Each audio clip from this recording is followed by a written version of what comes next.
국정교과서나 현행 검인정 교과서를 막론하고 고려의 북방 경계는 압록강 서쪽에서 함경도 원산 부근의 함흥평야라고 설명하고 있다. 이것이 사실이라면 고려는 만주는커녕 한반도도 3분의 2밖에 차지하지 못한 작은 나라에 불과한 것이다. 과연 그럴까?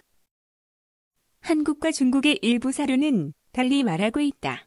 인종원 연사신으로 왔던 송나라 서경은 선화봉서 고려 도경에서 이렇게 말했다. 고려는 남쪽으로는 요해로 막히고 서쪽은 요수에 맞닿고 북쪽은 거란의 옛 땅과 접하고 동쪽은 대금과 맞닿는다.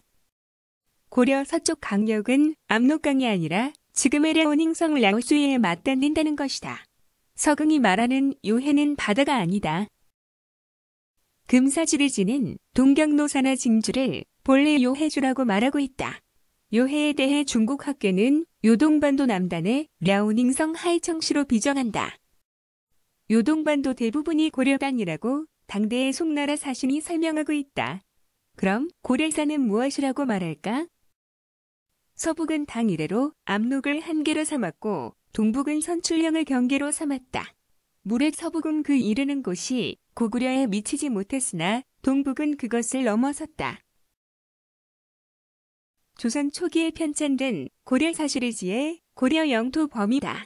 일반에 알려진 고려의 국경 경계선이 서북으로는 압록강, 동북으로는 현재 북한의 원산만이라는 점과는 너무나 동떨어지는 이야기다.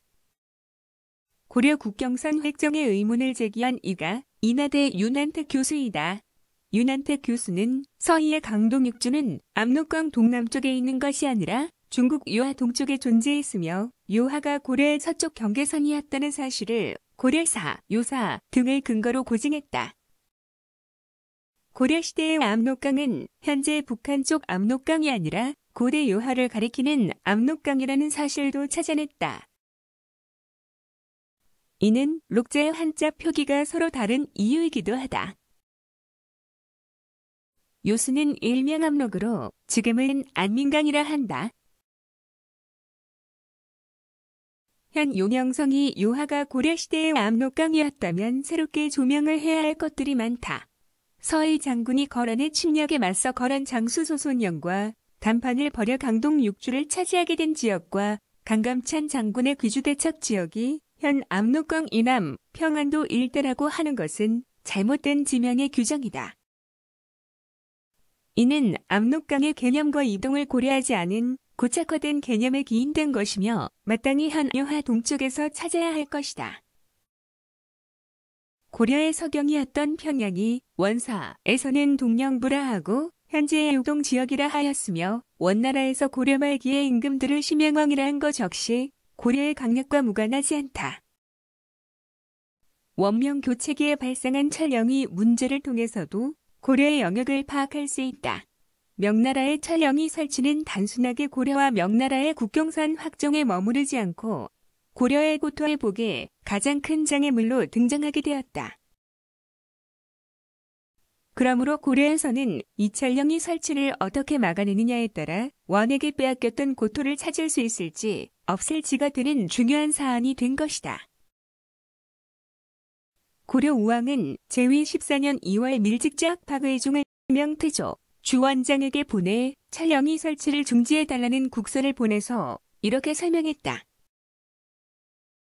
조정으로부터 전해져 내려온 구역이 정해져 있으니 찰령 이북을 살펴보면 역대로 문주고주, 화주, 정주, 함주 등 여러 주를 거쳐 공함진에 이르기까지가 원래부터 본국의 땅이었습니다.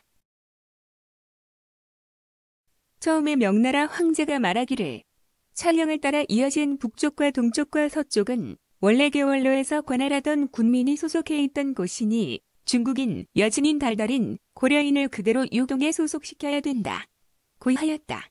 최영이 100권을 모아 이 일을 의논하니 모두 말하기를 명나라에 줄 수 없습니다. 하였다.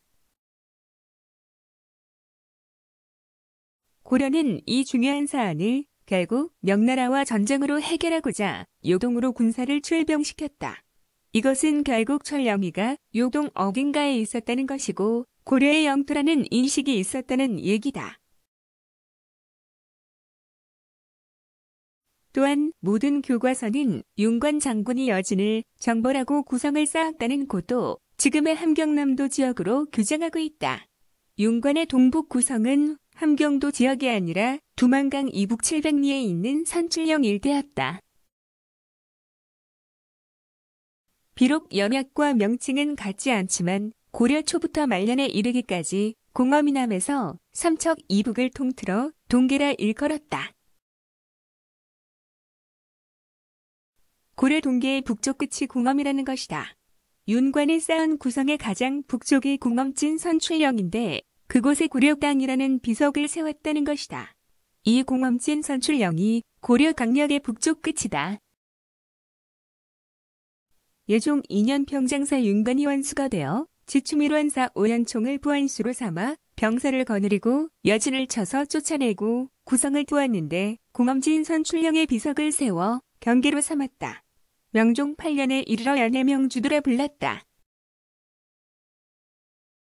조선은 태조 때부터 최북단의 동북쪽 국경이 고려의 윤관이 개척한 구성의 선출령과 공엄진임을 분명히 선언하면서 명나라로부터 확답을 얻어내고자 치열한 외교전을 펼쳤다.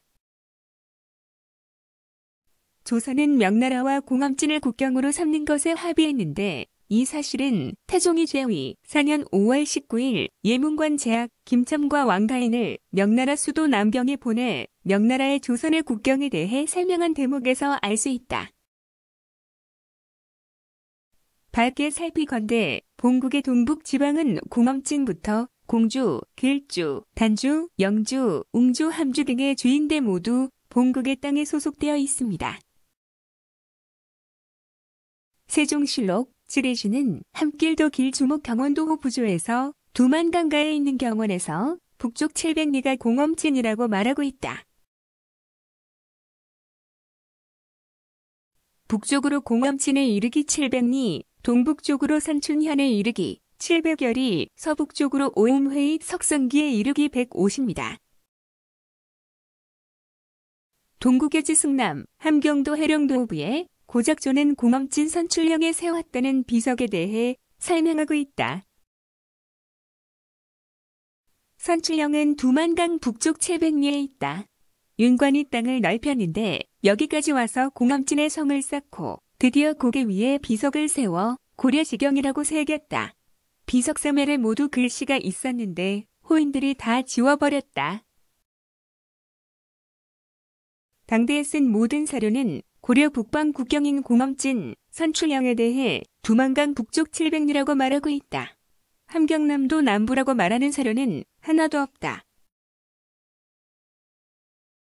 조선 건국의 계기가 된 철령위에 대해서 현재 국정교과서는 명나라가 철령위를 설치한 곳이 함경남도 안변이라고 명기하고 있다.